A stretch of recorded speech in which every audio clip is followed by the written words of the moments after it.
Very often people ask me, just one more question. I wish it was only one more question. There's always another one coming afterwards.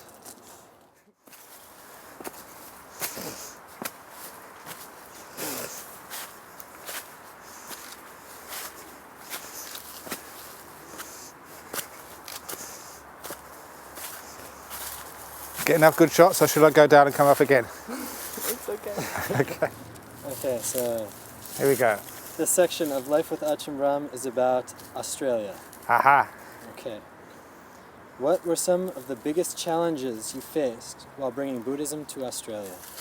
The biggest challenge is no money, no respect, no supporters. It's basically starting with nothing at all. And so I had to build up the respect over the years. But it was good fun because you always had a lot of faith in what you were doing, a lot of confidence. So you just got out there and just did it. And even if you were abused, for example, once I was sitting on a beach, just meditating quietly, and some kids started throwing stones at me. So I was quite peaceful until one came very close to my ear and realized I had to do something. But being a good Buddhist, instead of running away from the stones, I walked towards them. And when you walk towards people throwing stones at you, strange things happen. Even though there was about 7 or 8 of these kids, most of them except one, all ran away. They ran away from a simple monk like me.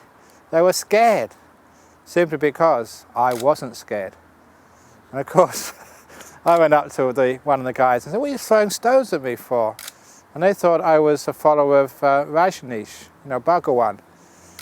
And when I said, "Oh, I'm a Buddhist monk," then they all said, "Sorry." And they all came back and I started teaching them about Buddhism. So I got a few converts there. So little things like that were great.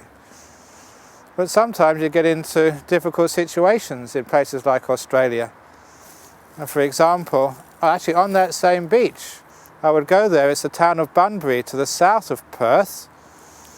And I would go teach in prison in the evenings. But the only transport I could get was to get there just after lunch. So I would stay on the beach most of the afternoon.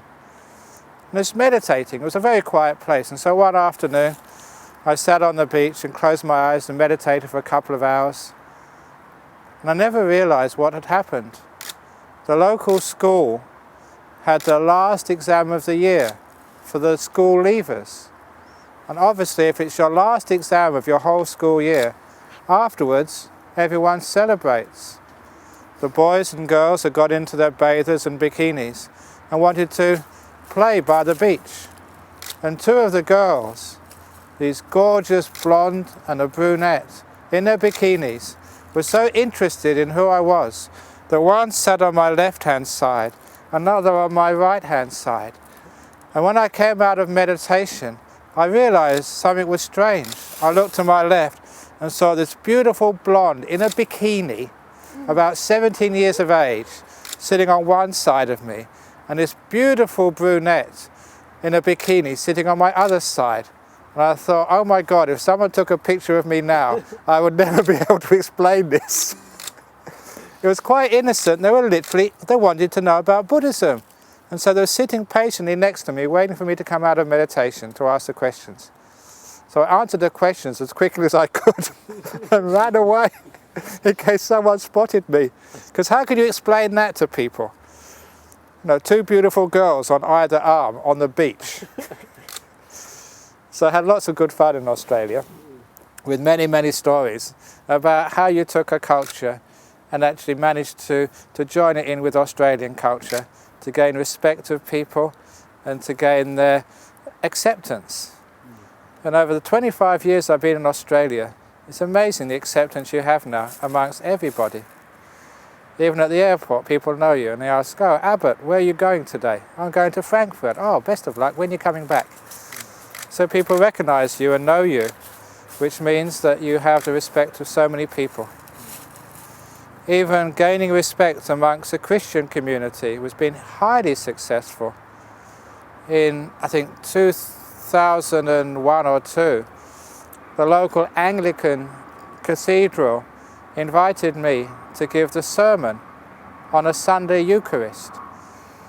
And the dean of the cathedral told me, as far as he knows, that's the first time ever in the history of Christianity a non-Christian has given a Sunday sermon in a full Eucharist. I'm so proud of that. And also, I mentioned just before I left, I was invited to give a speech at the funeral service of the Catholic abbot of our local Catholic monastery, because we too were great friends. And people know that we were great friends. Now, that cathedral was packed with people who came to see a Buddhist monk and an Anglican dean sort of walk hand in hand after the sermon to the standing ovation of all the congregation. They realized that the divisions between religions were just made by people who don't understand what they're talking about. And the true leaders of religions will always be able to put their hand around each other and walk together.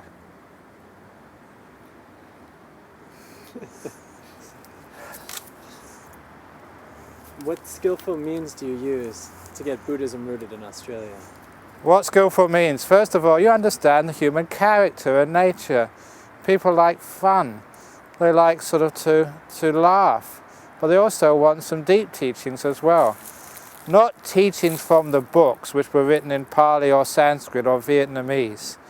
That really doesn't cut the ice with anybody. They want these teachings absorbed and then taught in the language of the local culture. So you've seen me in this week mentioning shit many times, because that's the local word, or in Germany, Scheiße.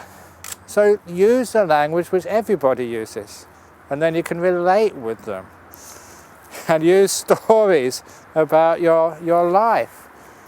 So it's the stories which can catch people's attention and which they can remember, especially if the stories are funny.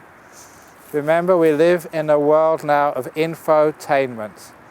In other words, that any information has to be presented in such a way that it grabs people's attention. It's enjoyable to listen to.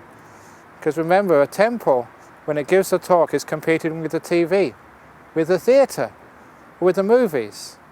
That's your competition. And it's not that hard to even beat the competition, because you're live. In a TV, you know it's all recorded. And so using that live presence, of a good monk or nun, who can speak clearly, who can make the teachings relevant to people's lives, but at the same time, taking a bit deeper than ordinary life, taking them to something which transcends the ordinary, and making it fun at the same time. And that's the potent ingredients which make for Buddhism growing exponentially in countries like Germany. The message is there. We've got the best product. It just needs to be marketed in a modern way.